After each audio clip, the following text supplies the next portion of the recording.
I would like to welcome you here in the Kunsthal, where the first of 3 lectures will be held.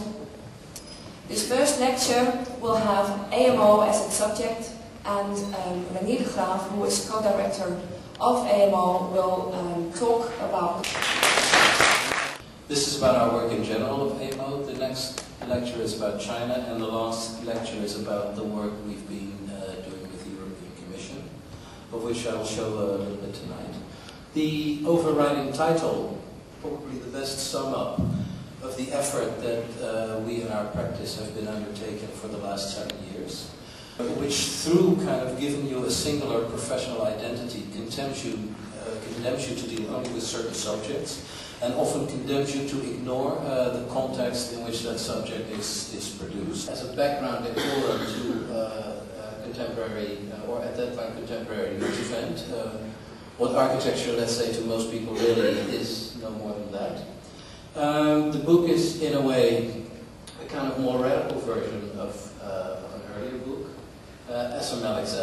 Between these 2 books, which is almost 10 years, what is interesting is that the time span in which that happens, almost 10 years, if you compare it to the time span of any regular building, started in early 1997, completed in March 2004, 7 years to go from this model to this building. This is the Porto model, which will be completed this summer to look like that.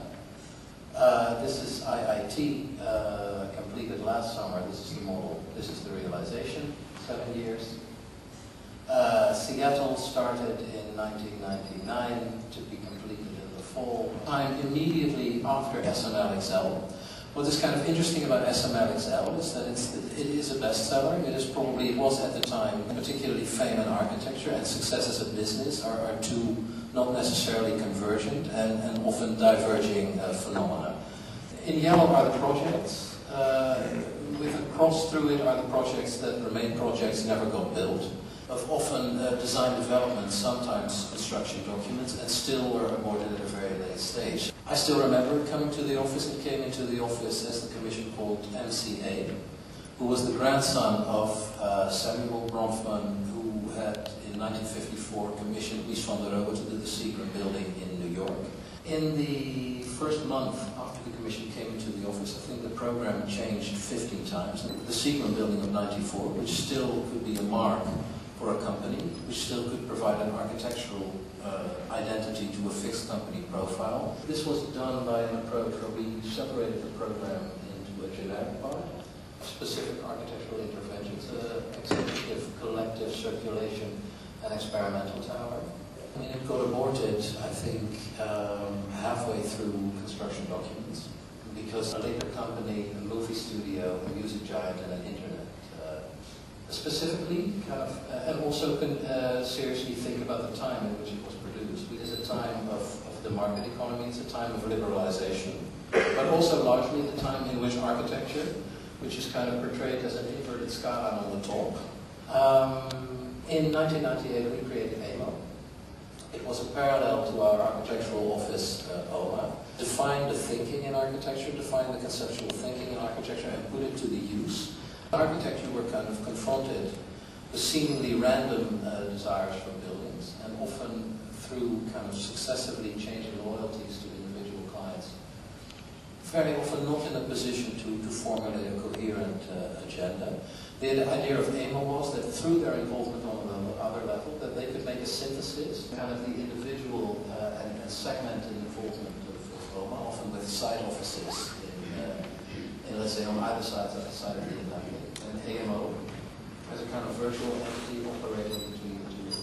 What was interesting is that a couple of years ago we got a commission from Wired, think about their magazine. This is a map of population growth per hour.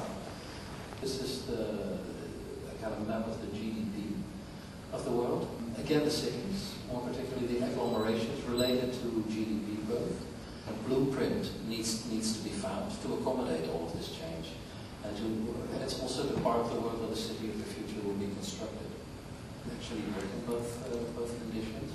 This is part of that Ruhr study, as part of a larger urban agglomeration in the center of Europe, which we call Europe.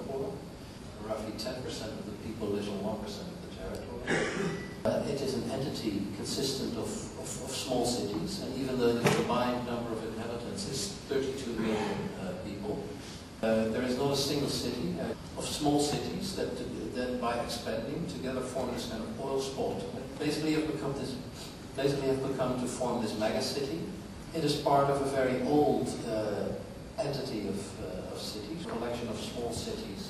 Because of this provincial condition, the art produced in the specific area has a kind of very weird tradition, which is very different from let's say, art from the bigger city. It is also, strangely, the area where most of the previous European empires, even though the area exists, it is largely dominated by national planning policies. We have the Delta Metropole. We look at the change of population. You see that wherever there is density, there is loss. Wherever there is concentration, there is thinning.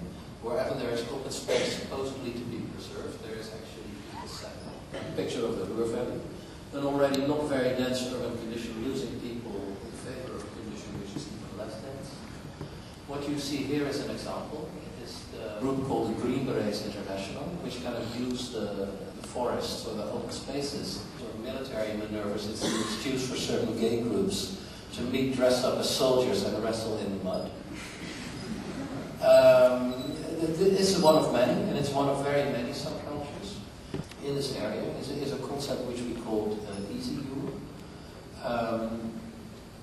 Everyone can join. After that conclusion,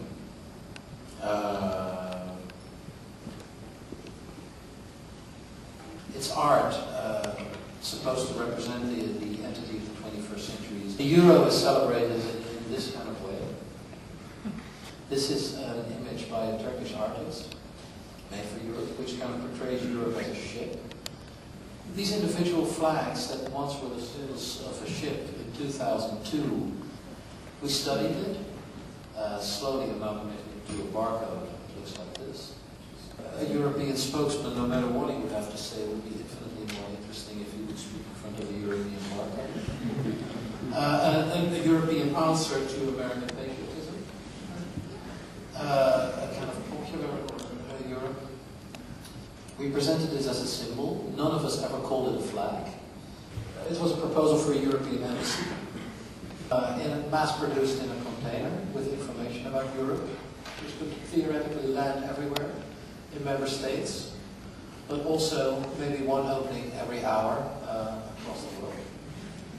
And that analysis created a shift in the office. The Chinese city and Chinese buildings are largely created in a situation of anonymity. There's not very many Chinese architects, and even less Chinese architects, which any of us could probably mention the name of. They don't earn a lot. They earn about 10th of the design fee of their European colleagues.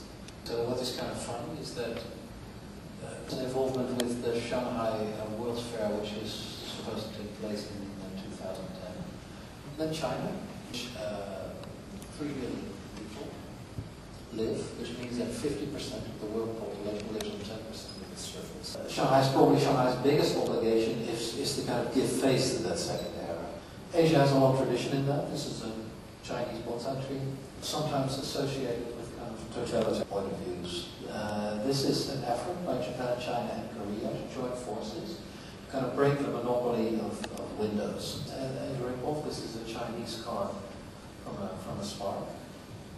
But in the case of like I said, of medicine and medicine research, it could, for instance, be a very, very interesting thing. So then we looked at kind of what this could specifically mean for a World Fair.